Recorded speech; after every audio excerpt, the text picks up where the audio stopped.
이 채널을 보시는 결혼한 분들은 절대 바람피지 마세요. 처녀 총각들도 결혼한 유부남, 유부녀와는 바람피지 마시고요. 간통죄 폐지, 성적 자기결정권 침해, 개족가라고 하세요. 똑똑한 당신들 바람 때문에 나 같은 무식한 새끼 가정이 파탄나는 겁니다. 10년 전 마누라와 저는 30대 중후반 부부였고 하나 있는 딸은 초등학교를 다녔습니다. 집사람은 내가 다니는 회사보다 더 좋은 회사의 거래처 직원이었고 저와 9개월간의 연애 끝에 결혼했어요. 전 전문대를 나왔는데 마누라는 4년제 대학교를 졸업했고 예뻤고 스타일도 세련되었으며 섹시하기까지 했어요. 전 그런 마누라가 너무 마음에 들어서 제가 엄청나게 따라다녀서 연애를 시작하게 되었습니다. 말도 어찌나 사근사근하게 잘하고 상냥한지. 불타는 연애 기간을 보낸 후 결혼식을 올렸을 땐 정말 너무 행복했습니다. 주변 사람들이 어찌나 부러워하든지 특히 남자친구들은 예쁘고 몸매도 좋은 아내와 결혼한 저를 엄청나게 부러워했습니다. 그땐 정말 어찌나 기가 살던지 온 세상이 전부 다 제 것인 것 같았어요. 저와 결혼한 뒤 마누라는 회사를 그만뒀고 딸 하나와 함께 10년 동안 저희 부부 잘 살았습니다. 아니, 돌이켜 생각해보면 제 생각에만 잘 살았던 것 같네요. 여기 계신 총각분들께 한마디 드리고 싶네요. 모든 남자들이 마누라 예쁘고 가슴 크고 늘씬하고 이런 걸 좋아하지만 어쩌면 그게 다 불행의 시초가 될 수 있으니 꼭 명심하셨으면 좋겠습니다. 믿는 도끼에 발등 찍힌다고 우리 아파트 옆집에 이혼남 새끼가 이사온 그 날부터 뭔가 제 삶이 뒤엉키기 시작했던 것 같아요. 어느 날 옆집에 장동건같이 잘생긴 40대 초반 이혼남이 이사를 왔습니다. 전 처음에 그 사람이 이사 온 줄도 몰랐어요. 마누라가 얘기를 해줘서 알게 되었죠. 여보, 요즘 자꾸 복도에 담배꽁초가 떨어져 있네. 그전에는 담배꽁초 복도에 떨어져 있는 적 없었는데. 우리 애도 어리고 내가 그 사람 찾아서 주의를 좀 줘야겠어. 그러더니 마누라가 담배꽁초 주인이 그 사람인 것을 알고 몇 번 주의를 준다고 하더니만 어느 순간 친해져 있었습니다. 매일 집사람이 하는 말이 자기야, 옆집 아저씨가 있지. 옆집 아저씨가 그러는데 이렇게 그 사람 얘기였습니다. 집사람은 언제부턴가 옆집 이혼남 얘기를 자기도 모르게 너무 많이 했습니다. 전 그때 찌질하게 보일까봐 일체의 잔소리를 안 했어요. 그땐 집사람을 너무 사랑했고 떠받들고 살았어요. 그때까지 집사람은 내 인생 최고의 선택이었고 그저 기쁨이어서 아내에게 제가 찌질하게 보이는 게 싫었어요. 그런데 인연이 언제부턴가 퇴근하고 나서도 집에서 화장을 여전히 진하게 하고 있더라고요. 집에서 입는 반바지도 예전보다 짧아져서 맨살도 너무 많이 드러났습니다. 애 엄마들 사이에서도 우리 마누라 노출이 너무 심하다고 동네에서도 말들이 있었고요. 그렇지만 제 집사람은 예전에도 가끔 그런 적이 있어서 전 대수롭지 않게 생각하고 넘어갔어요. 여자애 한때 기분이겠거니 하고요. 그때 바람의 징조를 포착했어야 했습니다. 한 번은 일요일에 집에서 마누라가 샤워를 하고 나오는데 전혀 못 보던 야한 속옷을 입고 있었습니다. 그런데 속옷치고는 너무 야했어요. 어디 야동에서나 볼 법했지 도저히 주부의 속옷으로 보기는 힘들었어요. 그땐 전 그저 이상하다고만 생각했습니다. 브라자도 일부러 작은 것을 사서 유방이 꽉 차게 보일 수 있게 한 것 같았어요. 그러다가 믿는 도끼에 발등 제대로 찍혔습니다. 이상한 일이 점점 많아졌습니다. 어느 순간부터 옆집에 있던 이혼남 새끼는 주말에 저와 가끔 엘리베이터에서 마주치면 제 눈을 똑바로 쳐다보지 못하더군요. 그놈은 잘생겨서 그런지 어느 순간 반상회에서도 여자가 바람펴서 저렇게 혼자가 된 거지 저 사람은 착하다고 동정을 얻고 있었습니다. 아내랑 이혼한 뒤 자녀들은 시골에 있다고 하더라고요. 그 새끼는 일요일날 교회에 혼자 나갔어요. 제가 봐도 겉보기에는 절대 바람피고 그럴 사람으로는 안 보였어요.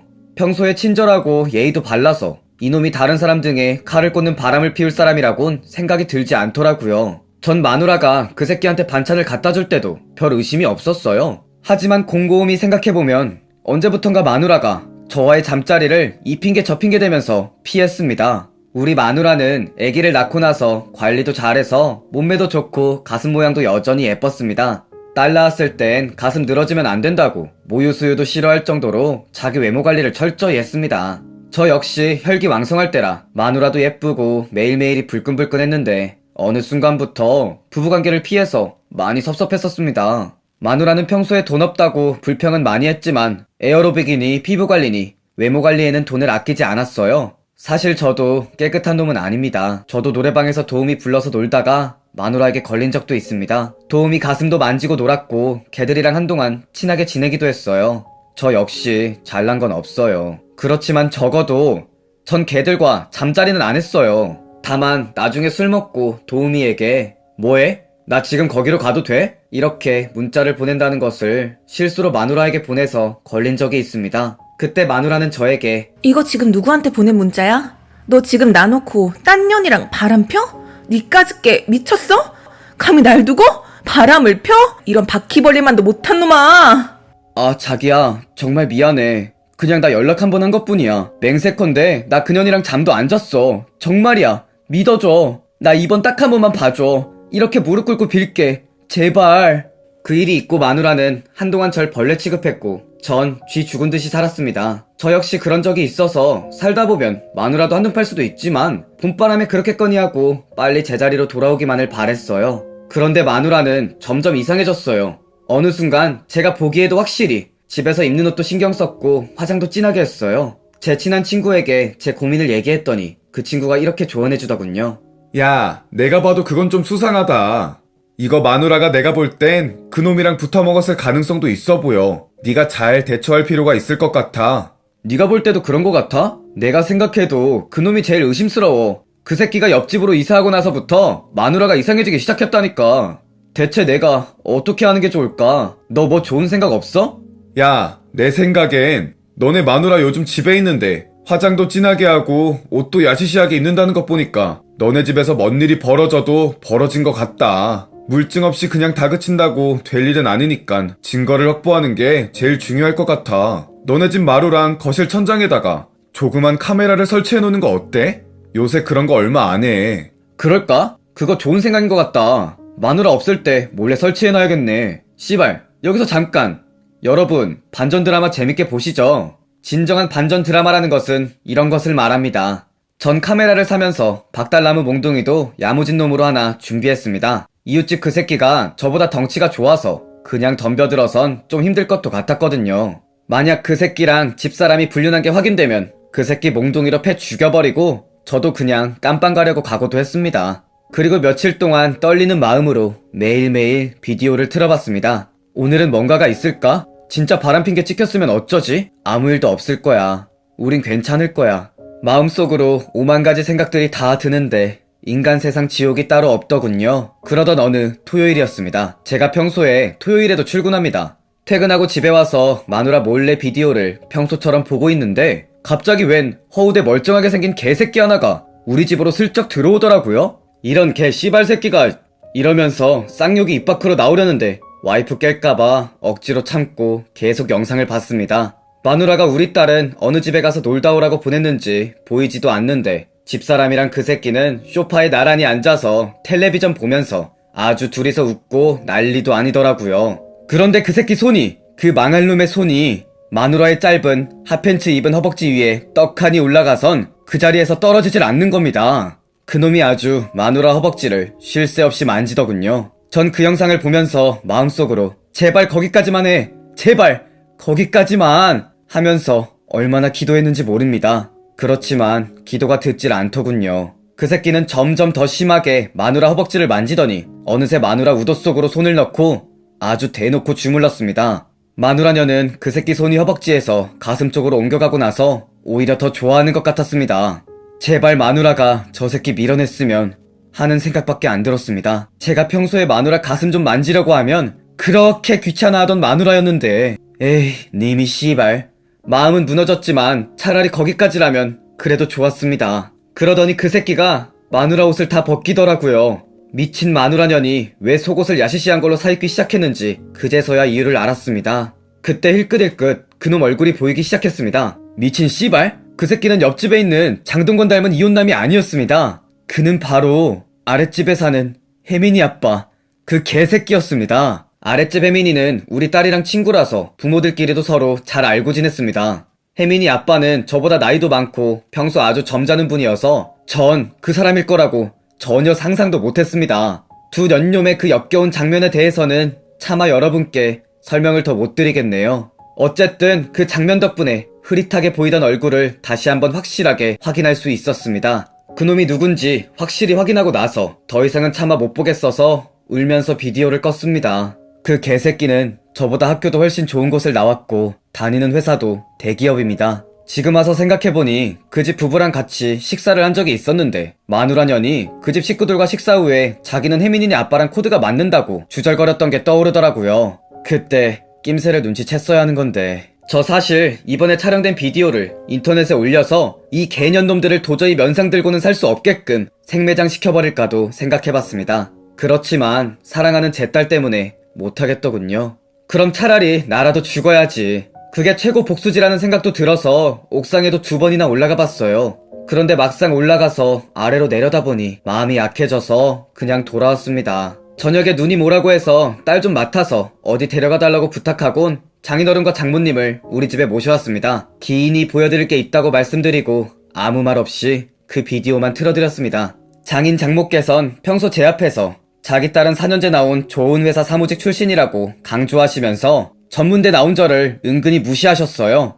그런데 그 비디오를 틀어주니까 표정이 참 가관이더군요. 장모님은 울고불고 난리가 났고 장인어른은 말도 없이 계속 줄담배만 피시더군요. 장모님께선 당신이 자기 자식 잘못 키운 죄라고 하시면서 제 손을 꼭 잡고 내가 한 번만 더 전현이 그러면 내가 먼저 전현 앞에서 약 먹고 죽을게. 미안해. 죽을 죄를 졌어. 이렇게 말씀하셨는데 저도 마음이 좀 그렇더라고요. 자기 딸이 혜민 아빠 개새끼랑 바람 피우는 장면을 똑똑히 다 지켜봤으니 두 분 다 저에게 더 이상 하실 말씀도 없는 것 같았습니다. 장인 장모님이 집으로 돌아가시고 전 집안에 있는 가구들을 하나하나 때려 부수기 시작했습니다. 미친 마누라는 와서 그걸 지켜보더니 차라리 그냥 이혼하자면서 발악을 하면서 대들더라고요. 저한테 미안하다고 한마디만 했으면, 저한테 거짓으로라도 울면서 한 번이라도 빌었으면, 저한테 앞으로 다시는 안 그러겠다고 매달렸다면 아 씨발 전 용서했을지도 모릅니다. 마누라가 딴 놈이랑 붙어먹은 걸 봤음에도 불구하고 전 여전히 마누라를 사랑하고 있었던 겁니다. 전 마누라에게 손찌검이라도 하려고 제 손을 머리 위까지 올렸지만 차마 그럴 수도 없었습니다. 그래서 그냥 혼자 바닥에 엎어져서 뒹굴면서 서럽게 통곡만 했습니다. 우리 가족 망가뜨린 혜민이네. 진짜 혜민 엄마를 어떻게 해서 복수하고 싶은 생각도 들었습니다. 그렇지만 차마 그럴 수도 없었습니다. 제가 붙어먹은 두 개년놈들 짐승이라고 욕하면서 저도 똑같은 짐승 짓을 할 순 없었습니다. 마누라와 이혼해주고 딸은 제가 맡기로 했습니다. 그렇다고 마누라가 혜민 아빠와 결합한 것도 아니었어요. 전 그냥 너 이제 보내줄 테니 잘 살아라, 그런 마음으로 마누라와 이혼해줬습니다. 독신이던 누나를 우리 집으로 모셨습니다. 누나와 저는 나이 차이도 많이 나고 제겐 어머니 같은 누님입니다. 우리 누나가 제 딸 잘 키워주셨습니다. 전 평생 잊지 않고 누님께 은혜를 갚을 겁니다. 누님 모셔오면서 제가 누님 노후도 제가 꼭 책임질 거라고 말씀드렸습니다. 전 우리 딸 하나만 믿고 열심히 살았습니다. 반노동자직이고 수입도 변변치 않아서 추가 근무까지 지원하면서 악착같이 돈을 벌었습니다. 일이 없는 날이면 대리도 뛰면서 죽어라 일했습니다. 제가 부족해서 엄마 없이 키운 죄 물질로라도 딸한테 보상해주고 싶었습니다. 전 12년째 낡은 구두 기워서 신어도 우리의 옷과 신발은 꼭 메이커로 사 입혔습니다. 우리 딸이 원하기만 하면 유학도 보내고 시집갈 때도 진짜 잘해주고 싶어서 마음 단단히 먹고 미친듯이 일만 했습니다. 술도 안 먹고 담배도 끊었습니다. 그러니 친구들도 다 떨어져 나갔더군요. 어쩔 수 없었습니다. 하루에 15시간씩 일하고 와도 집에 잠들어 있는 공주 같은 우리 딸만 보면 신기하게도 피곤함이 싹 가셨습니다. 딸아이가 건강하게 잘 커져서 고마웠고 점점 쌓여가는 딸 시집 미천 통장 잔고만 보면 온몸의 고통이 싹 가시는 것 같았습니다. 우리 딸 초등학교 졸업하고 중학교 들어갈 때쯤 저한테 중신이 들어왔습니다. 색시가 얼굴도 참하고 통통하고 다 좋은데 다리를 절었습니다. 그래도 이젠 허우대 멀쩡해서 예쁜 몸 자랑하느라 이 남자 저 남자한테 눈웃음 치면서 바람 피우는 여자보단 다리를 절어도 마음을 저는 것보다 제대로 정신만 박힌 여자가 더 좋았습니다. 우리는 혼인신고만 하고 살림을 합쳤습니다. 이듬해 떡두꺼비 같은 아들을 낳았어요. 색시는 아팠던 내 과거를 보상할 복덩어리였습니다. 누님과 함께 살면서 집안도 더 깨끗해지고 반찬도 풍성해졌습니다. 색시는 빈손으로 와서 미안하다고 하면서 없는 살림에 조금이라도 보태야 한다고 말하곤 동네 마트에서 다리 절면서 알바를 했습니다. 색시는 잠자리도 순종적입니다. 예전 마누라는 계속해서 졸라야 한번 겨우 해줬고 끝나고 나선 그냥 샤워하고 뒤돌아서 바로 잤습니다. 그런데 색시는 과묵했고 뭐든지 순종적이었습니다. 제가 부부관계를 요구할 때마다 한 번도 거부한 적이 없었습니다.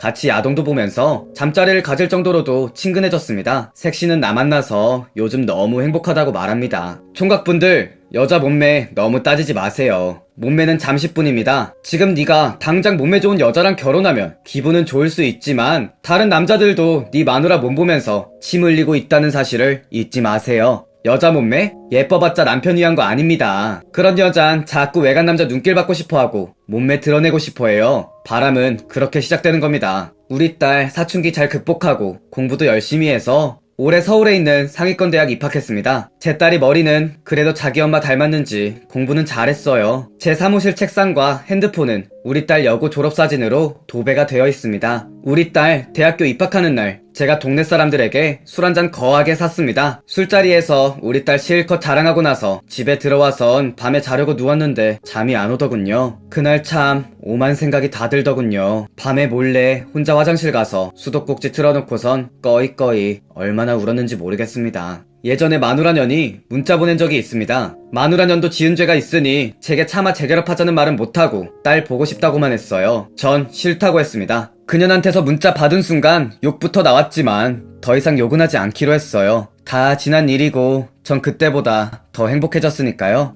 우리 딸이 커가면서 저 몰래 자기 엄마를 만났는지는 모르겠어요. 마음씨 좋은 우리 누님이 저 몰래 우리 딸이랑 걔 엄마를 만나게 해줬는지도 모르겠습니다. 저도 사실 그것까지 맞고 싶진 않았습니다. 저에겐 나쁜 마누라지만 우리 딸에겐 하나뿐인 엄마인데 둘 사이의 천륜의 정을 제가 어떻게 끊겠습니까? 예전에 처남이 따로 찾아와서 저와 소주 한 잔 마신 적 있습니다. 요즘 저 사는 게 어떤지 이것저것 묻더니 형님 지금 잘 사시면 됐습니다. 그럼 된 겁니다. 라고 한마디 하더라고요. 천한말론 자기 누나가 지방에서 연하남과 살림 차렸다고 했는데 그 후론 도통 연락이 없다고 하더군요. 지금쯤 헤어진 것 같다고도 말했습니다. 저는 자기 누나 소식을 전해주는 처남에게 저와는 이제 아무 상관없는 일이라고 말했습니다. 그렇게 서로 안부만 적당히 묻고 처남은 아무 말 없이 돌아갔습니다. 우리 딸 많이 귀여워하던 참 착한 처남이었어요. 그날 냉랭한 제 모습에 쓸쓸히 뒤돌아서는 처남이 참 안 돼 보였습니다. 씨발, 근데 저에게도 참 가슴 아픈 날이었네요. 속 깊은 딸은 그동안 지내면서 엄마 아빠가 왜 헤어졌는지에 대해서 저에게 직접 물어본 적이 한 번도 없습니다. 우리 딸 며칠 전에 불러놓고 아빠가 이러이러해서 이혼했다. 아빠가 누구보다 너한테 많이 미안했다. 그렇지만 너도 이해해주기 바란다고 말했습니다. 우리 딸이 아무 말 없이 저에게 다가와선 저를 꼭 껴안아줬습니다. 저 그거 하나로 제 지난 모든 고통이 다 끝났습니다. 다 풀렸습니다. 딸이 저를 꼭 껴안아주는 그 순간 전 바람났던 마누라도 다 용서했습니다. 저에게 더 좋은 날들은 언제나 앞날 속에 남겨져 있었습니다. 나중에 이 얘기를 듣고 누님도 많이 우셨습니다. 두고 봐라. 이제 난 애들을 위해서, 색시를 위해서, 누님을 위해서 더 열심히 살 거다. 내 몸 다 불살라 버리고 마지막 불씨까지 다 태워버릴 거다. 여러분께 부탁드립니다. 바람 피우지 맙시다. 남의 영혼에 상처 주지 말고 제발 남의 눈에서 피눈물 나게 하지 맙시다. 어제 성과급이 들어왔습니다. 오늘 저녁엔 동네 고향 형님이랑 오랜만에 삼겹살에 소주 한 잔 거하게 마셔야겠네요.